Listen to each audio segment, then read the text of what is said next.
Boosh is a plant-based meal. It's a gateway for folks that want healthy, nutritional, non-GMO, gluten-free, healthy meals on a heat and eat type of basis. So it's designed for the family. It's designed for the folks that are busy working. That's our key audience right there. Welcome to the My Future Business Show, where we get you in front of your best audience and keep you there. Not only are we interviewing the biggest names in business to help you become even more successful, we're inviting you to book your spot on the show to help you grow your business. So at the end of the call, make sure you fill in the interview application form at myfuturebusiness.com/interviews. Hi and welcome back to the show that gets you in front of your best audience and keeps you there. My name's Rick Nusky. I'm your host. It's wonderful to have you here. Now, if this is your first time, you are in for a treat because I'm on the line with the wonderful Jim Pakulis, who is the CEO of Boosh Foods. Welcome to the show, Jim.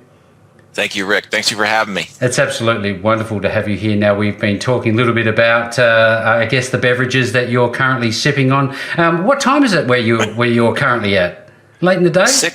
6 p.m. Mountain Time. Oh, fantastic. Beautiful time of the day. The end of the day, you've done the hard work, and we're going to be talking about all of the hard work that you've been doing with Boosh Foods. And importantly, before we do any of that and jump into the core of the call, I'd love to learn a little bit more about you and how you got involved with it. But I guess a great place to start the conversation, Jim, is where you're located.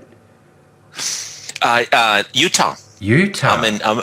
I'm in the U.S. Yep, I'm located in Utah. Fantastic. So has that been home for you for a long time? Yes. Or? Yeah, off and on. Yeah, off and on. When you, at least for me, when I've been CEO of an emerging small publicly traded company, you spend more time on the road than you do at the house. Yes, absolutely. You got to go out and meet a lot of people, a lot of great investors and shareholders. So, but yeah, I enjoy the high desert. And we're going to be talking a lot about everything that you are doing because you are certainly busy. That's for sure and certain. But before we do any of that, I wonder, what do you like to do in your pastime? Do you have much downtime? And when you do have downtime, what do you do with it? In where I live, it lends itself to outdoor activity. You just want to be outside. We have tremendous mountains and mesas and everything from lakes where you can water ski to rivers. 45 minutes from my house, even though it's the high desert here, it gets 115 in the summer. 45 minutes, you could be snow skiing. Oh, wow! Cedar Break. So it offers a lot. Are you a snow skier, or is that your main sport, or? I roll down the hill pretty good. I could do that too. Well, let's do that together. That'd be easy. We'd have a great time, I'm sure. Yeah. So it's about the best I can do. When you were growing up, I'd love to rewind time a little bit. Do you remember growing up where you're located, and what's one fond memory that you could share with us of that time? So I grew up in the East Coast. I grew up in upstate New York. Oh wow! And starkly different. Very much so. That's when snowdrifts were real snowdrifts. Yes. And you'd walk 4 miles in bare feet and snow to your hips. It was fantastic. We lived on near one of the Finger Lakes, so just spending a lot of time on the Finger Lakes, which was great. Mm-hmm. A lot of just kid stuff at a beautiful lake with a lot of beautiful people growing up. That's excellent. Now we talk about beautiful people growing up. A lot of those people are the same people that influence us and help shape us to become the individuals that we grow into. Who in your life helped form your, I guess, your perception of the world? I feel like I'm on the couch here. I bet you're not getting charged for it. There you go. Good point. Very difficult for me to point to one individual. Obviously, parents had tremendous influence. 4 siblings. I was the youngest of 5. Tremendous influence. So I would just say it's a learning block, right? It's a stepping stones. It's learning blocks as you go along, and you gravitate to some people, or another analogy is tributaries, right? Everyone has a kind of a tributary, and we all end up in the ocean. And as you go along, you just meet really cool people, and so it's hard for me to say if that there was one particular person that really, like, holy cow, significantly influenced me, but just a tremendous amount of really neat people in my world.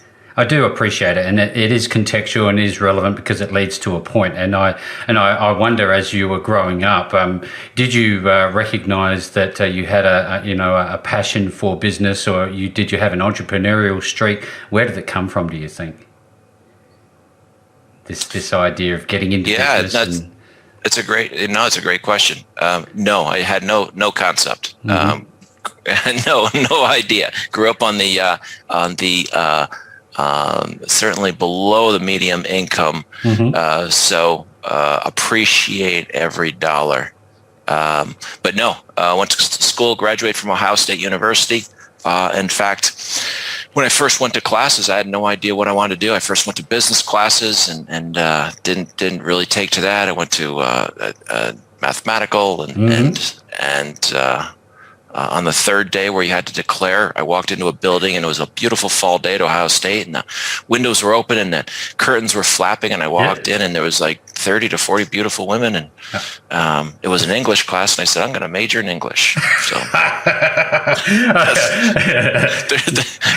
no, I had no grandeurs of running IBM. No, well, there you go. Grandeurs of illusion. And I really do appreciate this, because we do have a lot of startup entrepreneurs and existing small to medium-sized business owners who are listening into the show, and they get a lot of value out of learning more about the people just as much as they do about the business. So therein lies the reason for the context. So I appreciate it.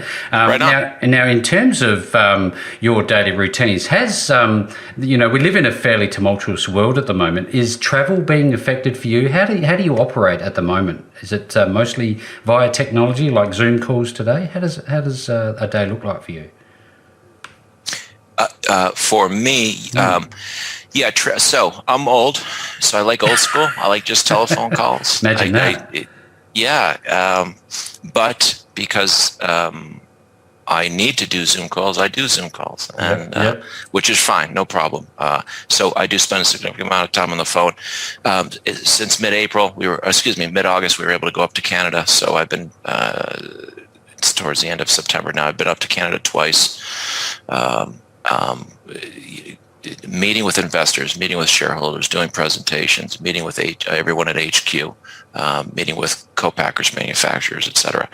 And so I'm committed to doing that, on a monthly basis for 1, 2, sometimes 3 weeks going forward, to making sure we grow Boosh.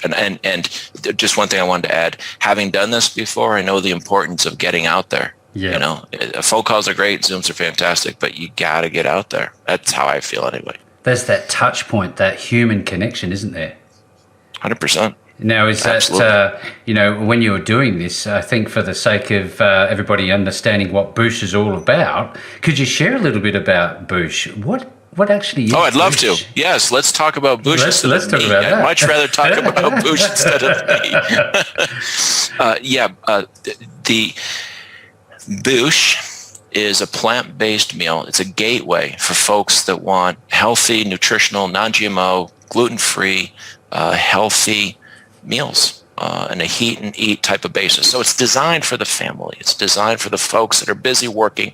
Kids come home from school, from theater, from soccer, from whatever. Everyone's hungry, but people want to go ahead and eat something that may be healthier than what previously was offered. That's our key audience right there. It's the term is flexitarians. So we're not necessarily going after the vegans or the vegan or the vegetarians, but in fact the flexitarians in the marketplace wanting to have something healthy that may complement their chicken or their beef or their steak on their plate, but a really nice plant-based meal.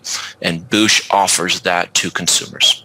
So what attracted you initially? What was the thing that, made Jim sit up and go, you know what, this is for me. I reckon I could get involved with this and help out.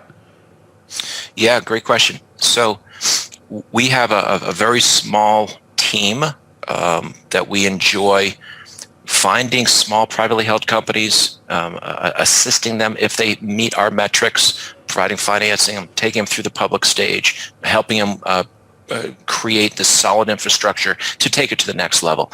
So we looked at about roughly 50 different companies over a year and a half, agnostic, wasn't particularly interested in any particular sector as long as it hit our benchmarks. And we came across the plant-based industry and saw that there was huge upside, did a lot of research on it. And then we were fortunate enough to meet with Connie Marples, the founder of Boosh. And she exceeded all of our metrics. It was fantastic. And Connie has if you don't mind, I'll just roll absolutely right into her background.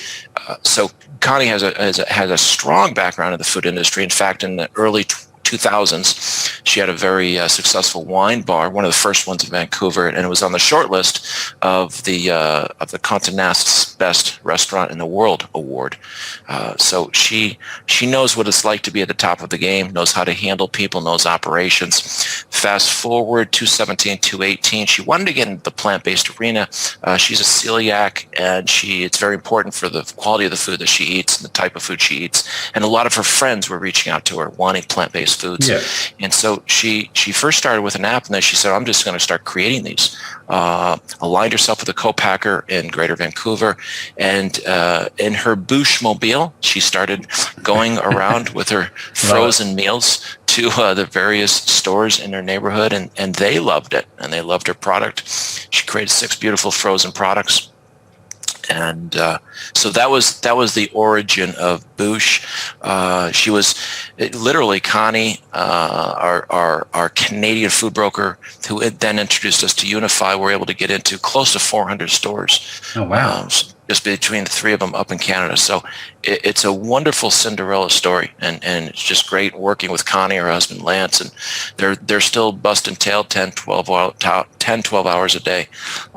So it's good to know that an insider that owns roughly 28% of the company is still busting tail to make it happen. Yeah, thank you for sharing. Love these success stories. They're not overnight, are they? They certainly take a lot of work and tenacity and ongoing commitment. Now, what are your, your strategic views of Boosh, and how are you playing that side of the game?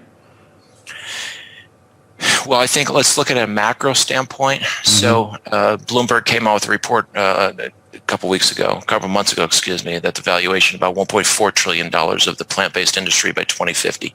So using that as a backdrop, I don't see this being a trend. I see this truly being a disruptive movement throughout our food industry, going from animal protein to plant-based protein. Who's driving it? It's millennials, the Gen X's, the Gen Z's. They care about what they put into their bodies far more than we did when we were their age. Oh, yeah. They certainly care about the animal kingdom, certainly care about planet Earth. So when you combine those elements, it's a very strong, beautiful, righteous force wanting to move forward. So therein lies, I think why the transformation is taking place. Have there been plant-based foods before? Yeah, in the States anyway, for 15, 20 years. Perhaps not the tastiest meals. I think Beyond Meat really broke through with their products. We have a beautiful alliance with Beyond Meat. Very happy with it. One of the few that actually has an alliance. We use them in some of our products. But they broke through, and they're arguably the world-renowned company producing plant-based foods to restaurants now. A variety of restaurants. I don't know if it's Beyond Meat, but Starbucks, McDonald's, Burger King's, Taco Bell, Pizza Hut. Everyone has some form of plant-based foods in their pizzas or hamburgers or whatever. Yep. So when you combine all of that, and then you look at the industry, and you look at Connie, and you look at Boosh, and then how we differentiate ourselves in the marketplace, it's a wonderful combination, and those were the catalysts or the elements for us to happily move forward with Boosh. You can tell, there's a difference between a trend and a movement. And this is very much a movement. So it's going to be around for a long time. And I think about that sort of question. I think, well, you're in North America now. What are your plans for expansion? Right after we became affiliated with Boosh, we had our Canadian broker call over to Europe thinking, hey, why can't we take this worldwide? Mm-hmm. And we spoke with that broker in Europe. And he said, you're about 8 years behind the curve because they're so progressive as it relates to plant-based movements throughout Europe. Mm-hmm. From a business standpoint, the margins are compressed. There's a huge body of different options. So we'd be swimming against the tide if we tried to do it. Okay, use that as a basis. Yep. Then, okay, let's explore just Canada and the U.S. Canada, in my humble opinion, is a couple years ahead of the United States as it relates to plant-based foods. So as far as expansion, we certainly want to go ahead and continue and expand throughout Canada. There's roughly 15,000 grocery stores in Canada. We're only in 400. We went ahead and put together, what I believe is a small, solid professional sales team. We're growing that sales team in Canada, and we'll do that also in the United States. So we want to continue to expand. United States has 42,000 grocery stores. We haven't even touched the surface there. So in short, we want 4 revenue streams. 1, organic through the natural sales progression and growing into new stores. 2, acquisitions. We've already done several acquisitions just in a relatively short period of time of 2 beautiful plant-based food companies. 3, e-commerce. We signed up with shopveggie.com recently in order to begin supplying our plant-based foods on an e-commerce platform. And then 4 would be through Thrive, which is the food broker we hired in the United States to introduce us throughout the United States. I'm interested. Do you know where the name Boosh came from? Connie can tell you the story much better than me. Two different definitions. So the formal, more traditional definition is and I'm sure I'm going to screw this up, so apologies in advance. But bouche having to do with the mouth in French, right? And then the urban definition has to do with love and joy of eating and happiness and a good vibe. It seems to me that the e-commerce space would be a massive one, especially now that a lot of people, because of the situation globally, they're forced to do a lot of online shopping. What are you seeing in that respect? Do you see that that's going to be a big part of the Boosh experience? We're not seeing anything yet because we're not there yet. We're just we're about to commence. But yes, I do see that. I see that it could be a very large experience. One thing that I harp on regularly is making sure we execute, making sure the fundamentals and the foundation is built. I don't want a trip going out the front door. We have a tremendous amount of interest from the U.S. through Thrive, but we don't want to do a buckshot approach. We don't want to screw up. We only have 1 shot at Costco. You don't get 2 shots at these big players. So we have to make sure, getting back to your question in regards to the opportunities for e-commerce, yes, I think it's exponential potential growth there, but we have to make sure everything we do internally is aligned in order to reach those goals and expectations. Can I just ask, please, Jim, just for further clarification and context, your background is fairly significant in this space and being involved, taking companies public. Can you share us a little bit about your experiences in doing this sort of work? Sure. And just for clarity, I don't have much experience in the food industry. This is my first dance at the dance hall in the food industry, and so and it's wonderful. But I do have a background of over 10 years. I was one of the first individuals to take a cannabis company public back in 2010. Fast forward, I've been in the corner suite, either president or CEO for numerous publicly traded companies. One of the biggest lessons I have learned is in regards to trying to create as non-dilutive a company as possible from the corporate side. And if you don't mind, I'd like to segue into that for a second. Sure. I think the key to success is making sure you are aligned with your shareholders. So we try to be as non-dilutive as possible. What does that mean? We don't go to the market as an IPO, not an RTO, but an IPO. We don't go with 50 to 100 million shares outstanding. Rarely do you hear of a company doing an IPO with less than 16 million shares. We did it with barely, just about 16 million shares. But we also love the shareholder base. We brought in over 1,100 shareholders for our very small IPO, 2.85 million IPO. We had 1,100 shareholders. Why is that important for your listening audiences? Because we want to create an even playing field, a balanced playing field. We don't have any institutional money. We don't have 3 guys in the corner or hedge funds with a $1 million position each that can blow out the whole cap table and ruin everyone's day and week and month. So we try to be as non-dilutive. As an example, my compensation is warrants. I have to pay 50-cent warrants. So I'm the CEO. I get no salary, no commish. So I align myself with the shareholders. I work full time for the company, for the shareholders, for the board of directors, and I do everything I can to push Boosh forward to make sure it succeeds. So it isn't as if Boosh fails, it's okay, no problem. I'm taken care of on the other side. That ain't the case with me. I'm aligned 100%. So it gets you up early in the morning. I bet it does.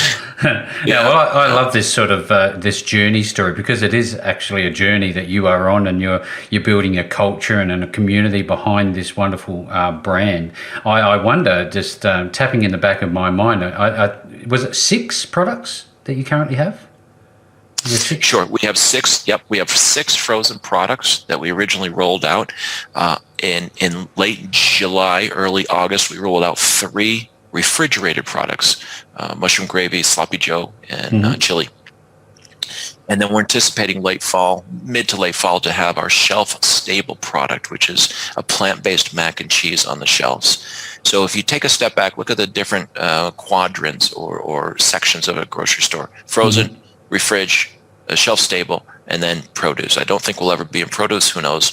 But for now, we want to concentrate on those 3 different segments of the grocery store, and we want to make a dent. We want to be disruptive. It's a blank canvas out there, I think, as a way in the plant-based industry. I don't see this as being a sum-zero game, sum-zero being the equal party has to lose in order for an equal party to win. I see this as a win-win for a lot of different folks out there that are willing to do the hard work, that have a good product that over the next 2 to 3 years could do tremendously well with their products.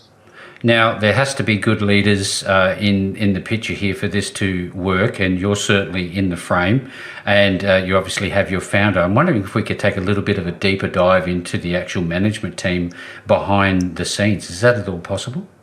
Absolutely.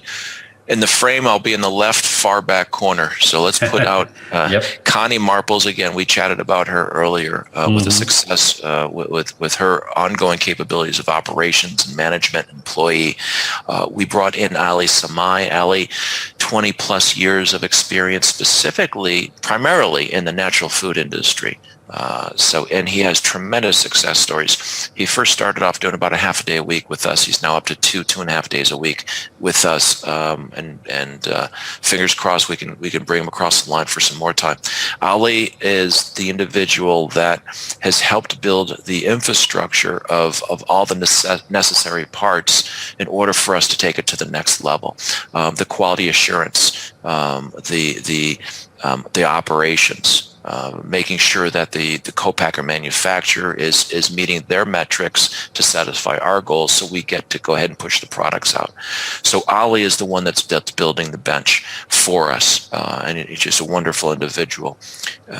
When we first got involved with Boosh, one of the things I saw is, okay, with Connie, Food Broker, and Unify, we were able to get into 400 stores. Imagine if we had a great professional sales force. So we've spent a lot of time, and it's been difficult with COVID to find individuals that are willing to go back out into the field and work and get to the grocery stores and meet the managers. But we found some fantastic guys and gals to help begin to build our great sales force up in Canada. So all the pieces are coming together nicely. We have a couple more pieces we want to put together, but I think we'll satisfy that within the next 4 to 6 months to have a really strong HQ up in Canada. Co-packer is about 15 minutes from our HQ facility, so it's an easy stop to go in, check things out, get things done. As I mentioned, I live in Utah, so I'm relatively close to Vegas, so I can pop down there. I do go down there regularly, look at different manufacturing facilities for us to either look at or, knock on wood, acquire if things arrow the lines, if all the stars line up. I love acquisitions because we want to have a good footprint. Just real briefly, if you think about it, Vegas, besides the immediate population of Vegas, great jumping off point for San Francisco, Los Angeles, San Diego, Phoenix, within a 10-hour drive. So I like that as a manufacturing / distribution hub for Boosh as we continue to migrate south into the United States. So Can I just ask you? I was wondering. We talked about millennials earlier and their motivators for taking up plant-based alternatives. Is that the only motivator? Are there any bigger forces at play here that make Boosh the right company for today?